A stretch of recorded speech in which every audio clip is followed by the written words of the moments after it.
Todas as rochas antigas podemos estudá-las e ver em que direção é que a água fluiu. Podemos olhar para estas rochas em todos os continentes e a próxima camada e a próxima camada. Isto é um continente de hoje. Há bacias e, portanto, a água flui para as bacias de todas as direções.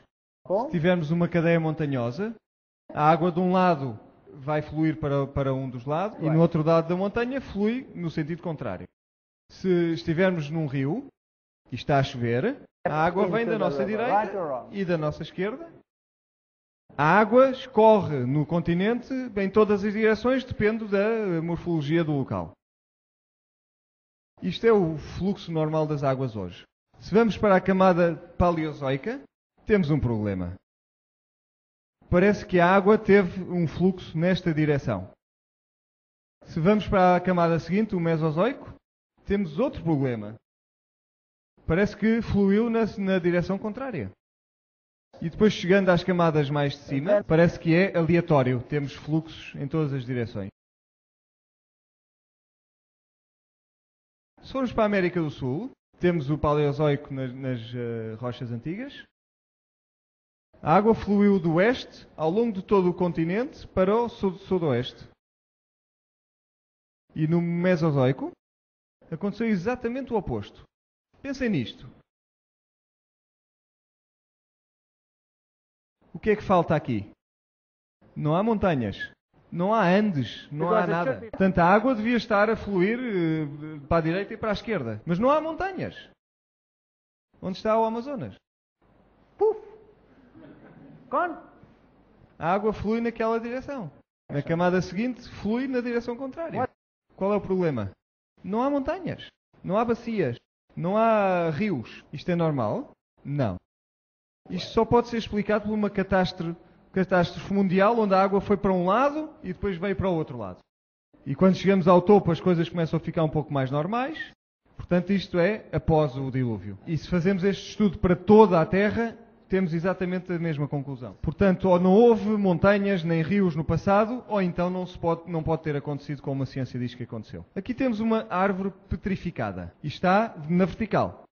Cresceu assim. Portanto, cresceu assim, como está ali. Cresceu naquele sítio. Mas assim como temos camadas, temos 40 camadas em cima uma da outra, e portanto dizem isto foi pó vulcânico que foi cobrindo esta floresta. E isso vai demorar muito tempo. Se veem estas árvores, não têm raízes. E atravessam mais do que uma camada. Não têm ramos, não têm corpo. Algumas destas árvores estão deitadas, não estão em pé. Aqui vemos algumas. E estão todas deitadas na mesma direção. Em qualquer das camadas elas estão alinhadas na mesma direção. E vejam nesta que está escavada como as raízes estão cortadas.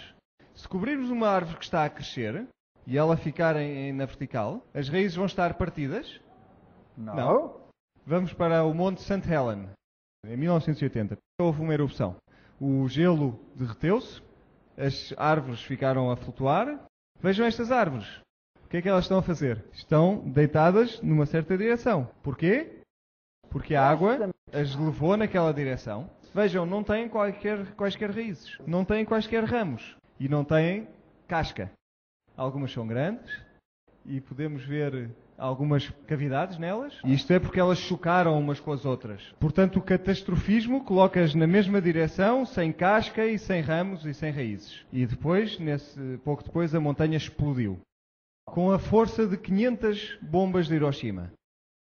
Uma grande explosão.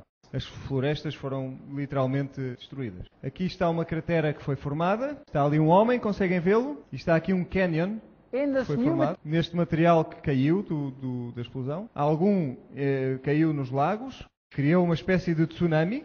Criou este canyon em segundos. Vejam este canyon. Vejam as camadas. Os cientistas teriam atribuído milhões de anos a este canyon. Mas, na verdade, isto funciona por camadas. É depositado em camadas. Portanto, não demorou milhões de anos. E algumas das árvores que foram levadas para os lagos flutuaram e ficaram na vertical. Sim, e, portanto, mergulharam e estão na vertical. Se levarmos um sonar, todas estas linhas verticais são árvores que estão na vertical, no fundo do lago.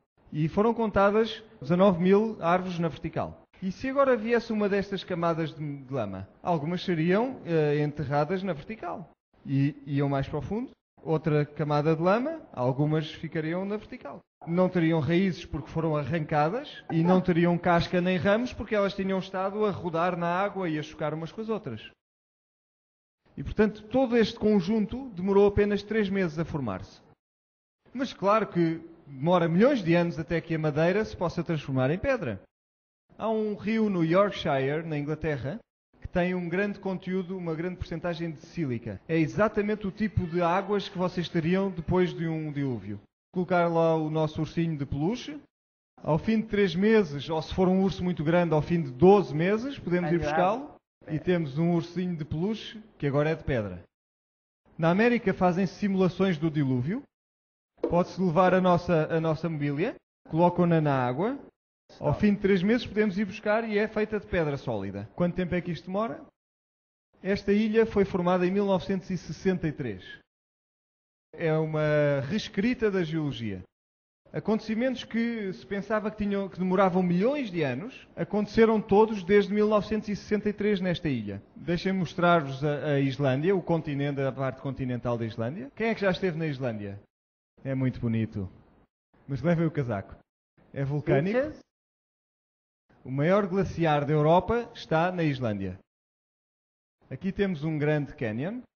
Em algumas zonas tem 3 km de largura e foi criado num dilúvio. Esta inundação aconteceu em 1996. Deixem-me contar-vos algumas coisas. Houve um vulcão que teve uma erupção por baixo do glaciar e, portanto, derreteu o gelo que estava nesse glaciar. E a água juntou-se toda num rio subglaciar. E havia tanta água que se juntou ali que acabou por levantar o glaciar. E a água dispersou-se. Vou mostrar-vos qual é o aspecto desta inundação e o que é que aconteceu.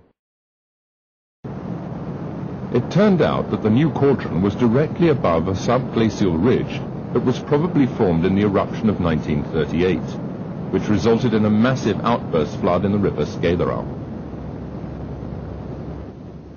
By midday, a large cauldron had formed in the ice cap, with a long trough stretching across to the Grímsvötn Lake. On October 2nd, the eruption broke through the ice cap, and by the next day it was in full swing. It was clear that water was flowing under the ice cap to Lake Grímsvötn, where the water level was rising quickly. The volcano belched ash and gas high into the air. Este é o canyon que se formou. And the ash column show how electrified the atmosphere of this violent eruption was.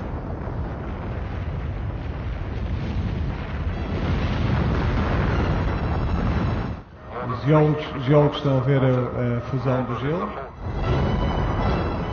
Stupendous energy had gone E vão agora com um helicóptero glacial ice in such a short time to form e vão mostrar-vos onde o gelo se levantou. Besides the eruption itself, it was of great value for geologists to be able to observe the melting of the ice and the huge release of water that resulted from it. More than 3 cubic kilometers of water, more than in the whole of Lake Thingvallavatn, the largest lake in Iceland, accumulated in Grímsvötn in the space of a few weeks. One side of the island. For the water, which is released in these floods. A ilha foi totalmente inundada. When the pressure of the water reaches a critical point, Vejam agora o que acontece à água. it up, and the water streams out underneath it, emerging in a violent flood on the coastal plain area of Skeiðarásandur. Scientists did not expect this year's flood to be so large, but they were mistaken. The peak flow Como a água sai debaixo do gelo com uma força tremenda, about 4,000 times the river's normal rate of flow in winter. Here are some unique shots showing the beginning of the flood. They were taken at the source of the river Gígja, just after the flood began. Here we can see clearly how the water carved a hollow out of the sand closer and closer to the ice in an amazingly short time. parece um oceano, mas não é. Isto é a Terra. This is the titanic force released when the water bursts out from underneath the edge of the glacier. Even though it was tens of meters thick, the edge of the ice could not withstand the strain and broke up like an eggshell.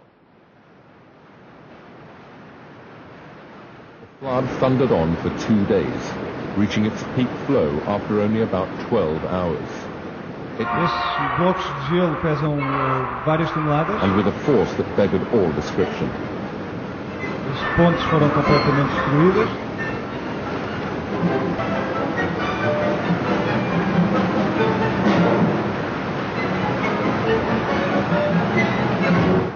$100 toneladas cada bloco daqueles.